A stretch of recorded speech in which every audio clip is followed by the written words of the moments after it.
National level service camp in charge ಆಗಿರ್ತಾರೆ. ದೊಡ್ಡಬಳ್ಳಾಪುರದಲ್ಲಿ ನಡೆದಂತಹ ರಾಷ್ಟ್ರಪತಿ ರೋವರ್ ಅವಾರ್ಡ್ ಟೆಸ್ಟಿಂಗ್ ಕ್ಯಾಂಪ್ ನಲ್ಲಿ ಕೂಡ ಇವರು ಭಾಗವಹಿಸಿದ್ದಾರೆ. ಕೊಂಡಜ್ಜಿಯಲ್ಲಿ ನಡೆದ ನ್ಯಾಷನಲ್ ಲೆವೆಲ್ ರೋವರ್ಸ್ ರೇಂಜರ್ಸ್ ನ ಮೂಟ್ ನಲ್ಲಿ ಕೂಡ ಭಾಗವಹಿಸಿದ್ದಾರೆ. ಇವರಿಗೂ ಕೂಡ ಈ ಸನ್ಮಾನವನ್ನು ಸ್ವೀಕರಿಸಿದ್ದಕ್ಕೆ ಬಹಳ ಧನ್ಯವಾದಗಳನ್ನು.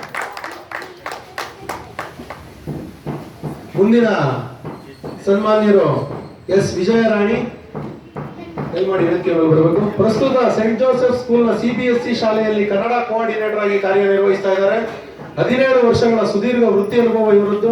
CBSE ಕ್ಲಾಸ್ 10 ಇಂಟರ್ನಲ್ ಅಸೆಸ್ಮೆಂಟ್ ಪುಸ್ತಕಗಳು ಏನಾದರೂ ನೀವು ಇವತ್ತು ಮಾರ್ಕೆಟ್ ನಲ್ಲಿ CBSE ಮಕ್ಕಳು ಓದ್ತಾ ಇದ್ರೆ ಅದನ್ನ ಇವರೇ ಪ್ರಕಟಿಸಿರೋದು.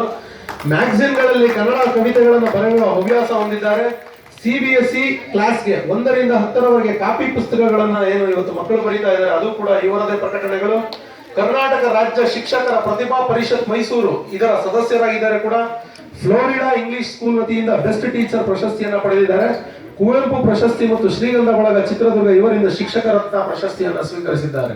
ಅವರು ಕೂಡ ನಮ್ಮ ವೇದಿಕೆ ಮೇಲೆ ಆಗಮಿಸಿ ಸನ್ಮಾನವನ್ನು ಸ್ವೀಕರಿಸಿದ್ದಕ್ಕೆ ಅವರಿಗೂ ಕೂಡ ಧನ್ಯವಾದಗಳು. ಮುಂದಿನ ಸನ್ಮಾನ್ಯರು ಡಾಕ್ಟರ್ ಲಕ್ಷ್ಮೀಪತಿ ಜಿ ಅವರು ವೇದಿಕೆ ಮೇಲೆ